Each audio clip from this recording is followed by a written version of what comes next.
Hey, and welcome to the Snooze Strategists. This is the show where we share with you how you can be a more focused, rested, and productive leader. And we'll be doing this by sharing a few common sleep techniques that will be myth busting as well, but also providing some strategies to help you manage your energy levels and focus during a busy day. I'm Alex Young, a tech entrepreneur and corporate leader with over 20 years of experience building digital products and advising startup founders. I'm Mashin Vitana. I'm a scientist and an innovator with over 10 years of experience working in hospitals, leading research into sleeps, and advising emerging sleep ventures. Thanks, Ashen. So how have you been lately, Ashen? What's your energy levels like right now? And full of energy today to do this episode. Let's see how it goes. I hope you've had some coffee there. Yeah, thanks to the advice I heard on a podcast. I'm doing great. Cool, great. I did want to share a little bit of thinking that I had between this time and last time. For our audience, when it comes to leadership and working in a very busy corporate environment, or whether you're running a startup or running a team, being focused and being able to make decisions on the spot and the right decisions is really critical. And I think about some work around boards and organizational governance and the need to be on the ball, being able to absorb, retain, and make decisions on the spot, and just how important sleep is. But how important, and something I've learned from you, is also how do we ensure that we can be alert? Because sleep isn't always the goal.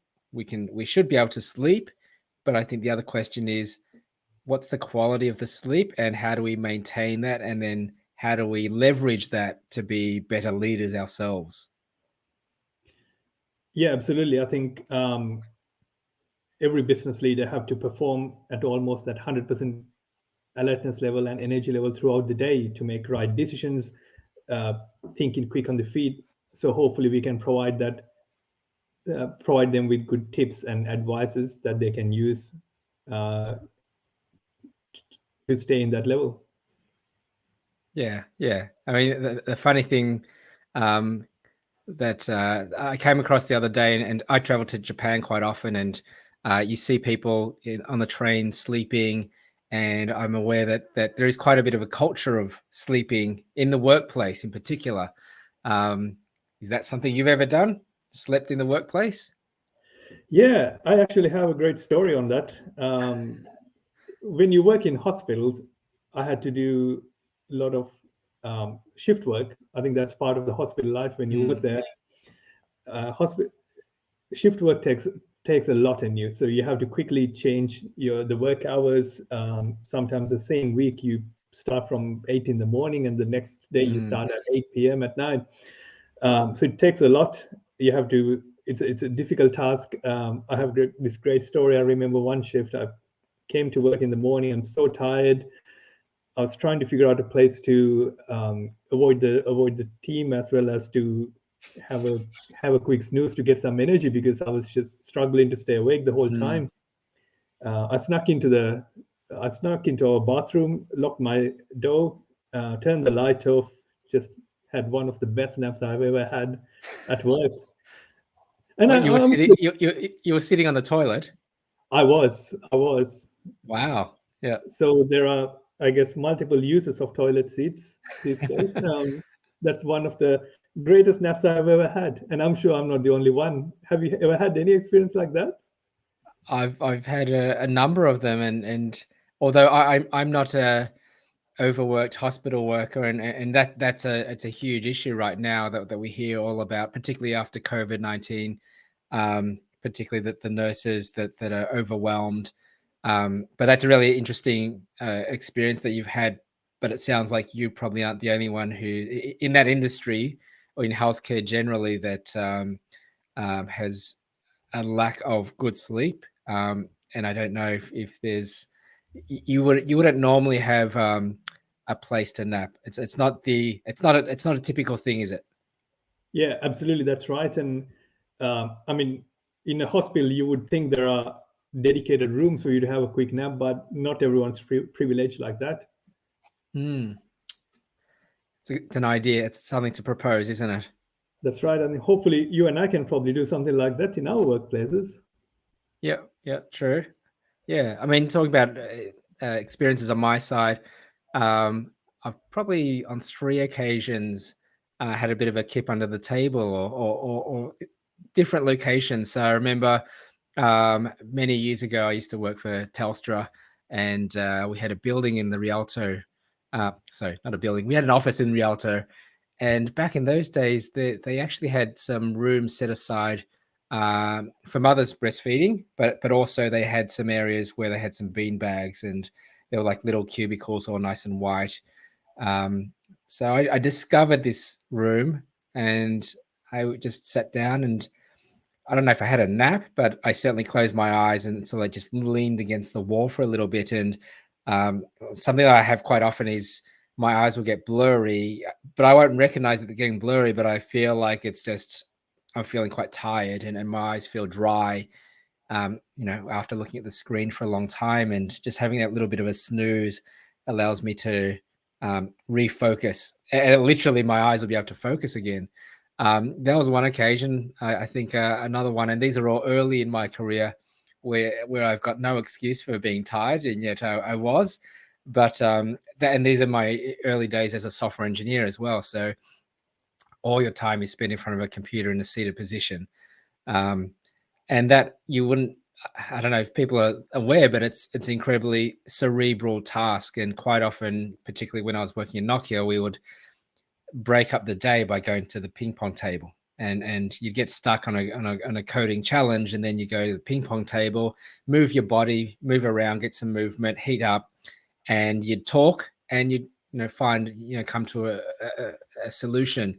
But there was one occasion in Nokia where after quite a tired session, we had some pretty big L-shaped desks, and I thought, I'm against a wall. Maybe I can just lie down under here. And to be honest, I wasn't the only one. So went under there, had a bit of a lie down, and got up, and I was great. And like, this isn't a normal thing. It's not a common thing, but certainly it's like there are occasions that, as you experience, where you go, actually, I feel like I need a nap. I don't have to go home. I'm not sick, but if I shut my eyes for a little bit in a quiet area, I'll be 1,000 times better than I feel right now. Yeah, so there's those 2 occasions. There was a third one as well.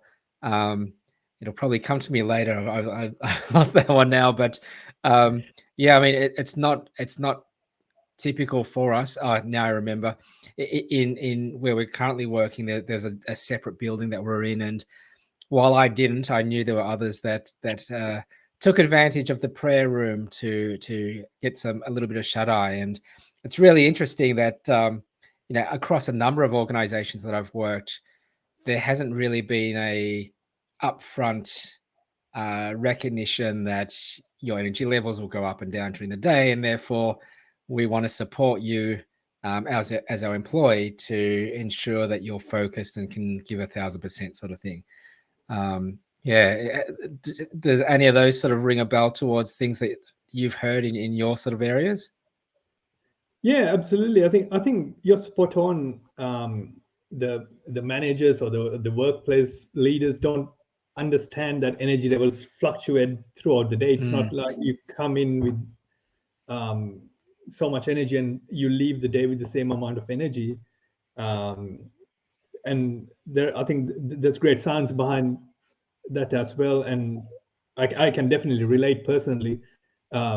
Just like my napping story and hearing about you, I think it's great to know that it's not just you and me, it's just across most people as well, and different industries.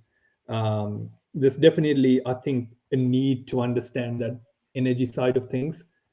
And also it looks like it's an issue that can benefit a lot of the leaders as well as workers as well. Yeah, it's and the need for it seems to be different depending on your situation. So, like in your instance, in hospital, I think I'm assuming that across the workforce that it's this high level of work is common, and that doesn't go away. It's a constant. There's, I don't know, maybe you can reveal a little bit more. How do you manage sleep and alertness, and when you're making life-saving decisions, how can you do that under such sort of duress, without sort of managerial support to say, look, we recognize that you're under pressure and all this and that. And actually, it reminds me of The Good Doctor. I don't know if you've seen that drama. Yeah, And I think I have, yeah. it was the first episode. That doctor was in the little room, closet room, and he was having a nap, amongst other things he was doing. But yeah, just in that sort of healthcare or hospital sort of situation, it must be challenging to actually accommodate that. Yeah, but I think one of the main problems around that is that stigma. So Mm. if you ask anyone, have you ever napped in the workplace? I'm sure most of them would say, no, no. I only thing I do is work. But I'm sure they either have napped in the past, either, or dozed off in the past, Mm. or have thought about having a nap. I think one of the simplest changes you can do in a workplace to boost the energy levels and the decision making, like the quality of the decisions, is implementing a napping strategy. Mm. Yeah. Imagine you're a high flying executive. You have to make a lot of decisions throughout the day. You have Yeah. back to back meetings. You don't have energy to keep doing it throughout the day. If you have a quick nap, and I feel like that will definitely help them to reset their day and keep going. Nice. Great suggestion. So what would this, I mean, we don't have siestas here, Yeah. where everyone shuts down at the same time, and there's the heat of the day and all that sort of thing, where um, it will be acceptable for everyone at the same time to switch off and on again. What if you don't have that sort of setup, what else could you do? Like when would you recommend it to happen? And do you have a preferred sort of, or an ideal sort of time frame as well? Yeah, I guess to understand when you have to kind of go back and understand how side of things as well. There are key components to this. One is your nighttime sleep, how it functions. So when you sleep, you go through 4 stages of sleep. So it's not like you go and then wake up, it's just a big chunk of sleep. So you go through stage 1, stage 2, slow wave sleep, and REM sleep. I feel like REM sleep, the kind of celebrity sleep of sleep, everyone knows Mm. about it, but Yep. there are a few other stages that actually play critical roles as well. Throughout the night, it's about 60% of the time you are in either stage 1 or stage 2. So large portion of your sleep is just 1 and 2. And then you have deep sleep, which is kind of slow wave sleep about 20% of the night, and REM sleep about another 20% of the time.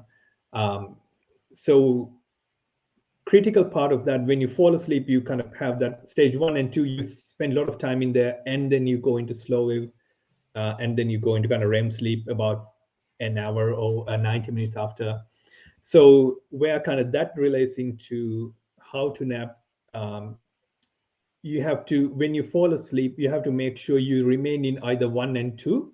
Those 2 stages will give you the necessary boost of energy, your break, kind of refreshing feeling, without going into deeper sleeps. When you go into deeper stages of sleep, your body will consume a lot of energy to do the kind of restoration of your cells, do all the repair Yep. work, get all the hormones up and running. What that means, when you wake up, you will feel really groggy and tired. It will take a bit of time for you to get to that normal stage where you were before. So I think that's one of the things you need to consider. So that kind of duration of the thing.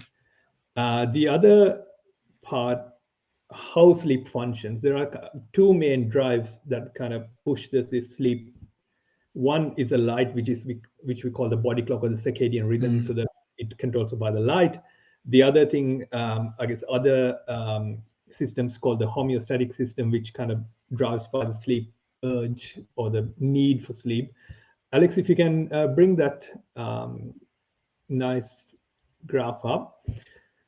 So this is a great way to understand those two systems. So we have the red one, which is that sleep urge. When you're in sleep, obviously your urge is higher, and when you wake up, it would go down, and then eventually it would start building up again. The sleep need. And then we have the circadian impact of things. So that's basically the light, how it controls the body.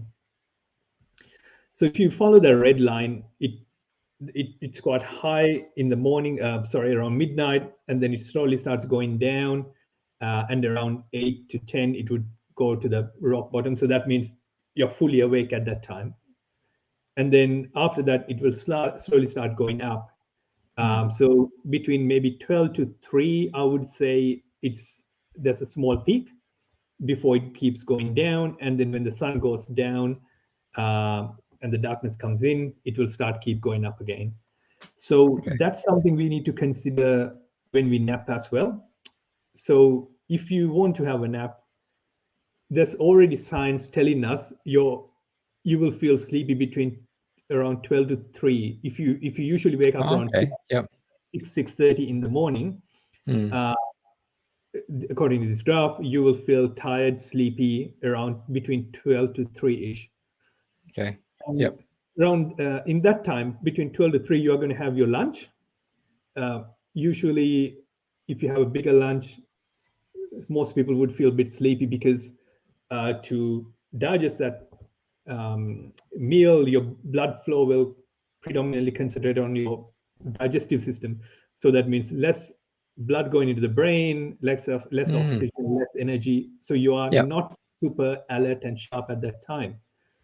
So the best thing, you are a big executive. You want to make sure you make right decisions. You want to get through all these emails. You want to make sure all the planning's right, but you're not functioning properly in that period.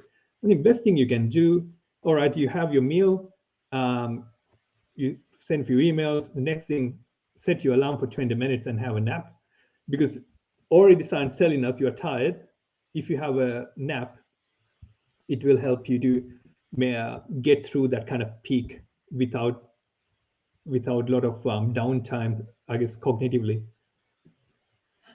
Okay, I mean, it's interesting that, and we've seen this time and time again during, in particular, since we do a lot of remote work, it does get to that 12 to 4 sort of time frame, or 12 to 3 time frame, when people go, it's either the post lunch slowdown, and everyone on the call are like, we recognize that, we see it, we feel it.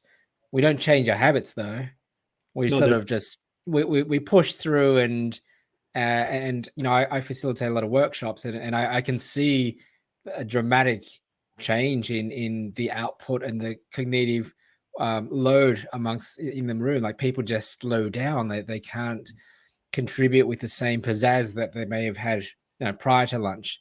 But it's interesting, yes, your suggestion that maybe we should, and if we're at home, maybe it's a bit more acceptable to go, look, I'm going to log off for half an hour. I'm going to go lie down. I'll come back. No one's going to see me. I don't have to find a toilet cubicle or anything. Maybe it is acceptable, or maybe it is a good strategy to have now, particularly because we've got that flexibility at home. And if it does improve your focus, then why wouldn't you do it? Yeah, absolutely right. And work is changing, right? 10 years ago, who thought people can work remotely 80%, 100% of the time, right? So the work cultures have changed. Hybrid work's accepted. I think it's about time leaders care about themselves as well as their staff, and make those changes, because a nap, we can fairly confidently say nap will help you to perform better. It will give you a nice break, will give you a good dose of energy. If you are stressed, that will give that necessary kind of stop and breathe moment for you, and then happier, more energy filled, more focused staff. I mean, who doesn't want that? Brilliant. I think it sounds like an experiment we need to try in the workplace as well. That's right. Absolutely right. I think when we were talking about this episode of Seinfeld comes to my mind. I remember George starts building a nap cubicle under his table just so he can have a nap. But I mean, he did it for all the wrong reasons. But I feel like now, if you want to improve your performance, absolutely something we should focus on.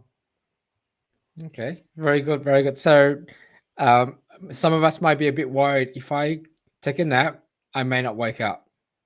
What do we do about that? Yeah, I think absolutely must is setting your alarm. If I'm to do it, I would set my alarm for 25 minutes, 5 minutes just to settle down and fall asleep, and then 20 minutes of solid sleep. When you wake up, I think you will have a nice boost of energy. So the first thing, definitely setting the alarm, making sure you have a dark, quiet place. If your room or the workplace is not dark enough, I guess you can use your sleep masks. If you have a thick blanket lying around, probably you can wrap yourself up just so avoid the light. I think that darkness definitely helps to have a sleep, and maybe some earbuds to avoid any noises. Some of the workplaces, I guess, can be a bit noisy with the regular meetings and whatnot. Okay, very good. Does it feel like the right time to jump into some recommendations? Some further recommendations? Yep. Absolutely. Cool. So you mentioned the 20 minutes is and can you just remind me why 20? Why not 30 minutes? Why not longer? 20 minutes is that sweet spot. You get enough stage 1 and 2 sleep, but you don't go into deeper stages of sleep. Problem of going to deeper stages, you get the sleep inertia, we call in sleep science, that grogginess. I mean, I'm sure you have experienced some point of your life. You wake up, you have no idea where you are. You're trying to figure out what the hell is going on. I think 20 minutes is that sweet spot where you don't get that part. You only get the good part of the nap, where that nice refreshing feeling. Okay. And a few people have talked to me about this. How can I get the most out of the nap? All right, I figured out a way to have a nap during the day, but what's the best way? This kind of ties back to our last episode where we talk about the benefits of coffee. It takes about 20 to 25 minutes to caffeine to actually kick in when it goes into the body. So if you have a nice cup of coffee and then have a nap straight away, by the time you wake up, your caffeine will be in your blood flow. So you will get that boost of energy from caffeine.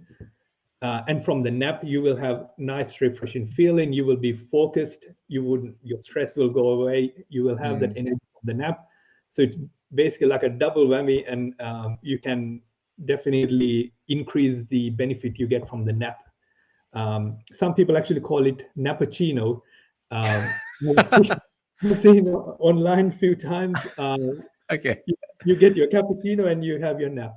Great. That's a cool one. I like that. And that's real planning. You know, here's when I'm going to go down, but I want something to help me get back up as well. That's right. Okay. And I think the last one, we should probably focus on what we discussed in the last few minutes around when should you have the nap. I feel like 12 p.m. to 2 p.m. probably that ideal time period. Find that half an hour slot or 25-minute slot, 20-minute slot that works for you. Make sure. So this is assuming you wake up around 6:30 in the morning to start your day. Let's say you're one of those night owls. By the time you wake up around 9 a.m., you may need to push it back a bit. So this, if you are like, I guess most office workers wake up around 6:30 to start the day. I think if you have a nap between 12 p.m. to 2 p.m., you will feel that benefit. Another thing I think you probably should consider, if you have trouble falling asleep at night, make sure you don't have this nap too late in the day. Some people might lose that sleep drive or that urge to sleep if you have the nap too late. But any time around the midday, it shouldn't be too much of an issue. Great. Yeah, no, that's good. So don't leave it too late. Just after lunch is good. Your body probably wants it as well. Yeah, So, and no one's expecting you to be hugely energetic at that point anyway. But no, it's good. That really makes it quite clear. The after lunch, 20 minutes, block it in, have the coffee just before. It's good. Good sort of absolutely. process. Yeah.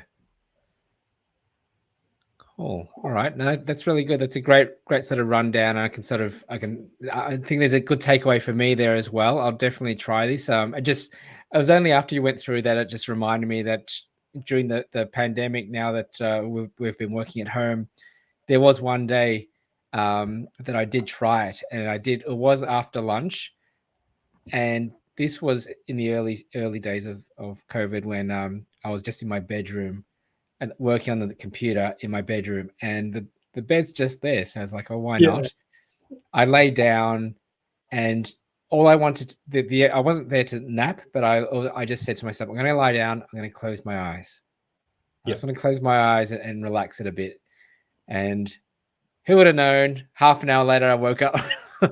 Like, that's a great nap to have, where it's just, I didn't tell myself I was going to sleep. I wasn't yeah, intending to do it. I wasn't forcing it either, but it was quite clear just that my body needed it. It was like, I think that was the early days of doing that for us, the remote working, and it gets quite tiring just staring at the screen all morning.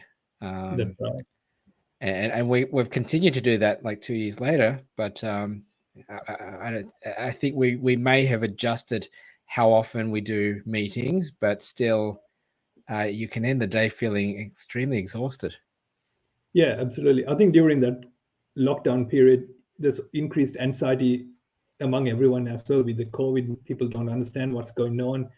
Um, so definitely, most people would have benefited if they actually did what you did, or unintentionally Yeah. have a quick nap. Yeah, That reminds me, it's a topic for another day, but I'd love to learn more about, um, we say we can survive without much sleep, and I've got yeah, two kids, two boys that are 7 and 9 now, but for anyone with kids, you get used to not enough sleep, but I think the reality is that you compromise in a different way. And it'd be good to talk a little bit more about what are those side effects of not having enough sleep. You may yeah. be physically functioning, you may be mentally mostly there, but what else? What are the other side effects about that you may not be so aware of, or you may just be living with? Yeah, absolutely. I Um, think I think that will be another day's discussion. Definitely love to have a chat on that. mm. Cool. All right. So now, this has been a really good one, and I think this is a great one to help people think about, particularly if you're a busy individual in the workplace, how this can work for you. And we'd love to hear if anyone's actually tried it, or how they're progressing with this. Yeah. So if there's any other ideas or thoughts or things that you'd like to get some support on, we're happy to take some requests. And we're still starting out, so we'd love if you would really appreciate if you can help share this show around.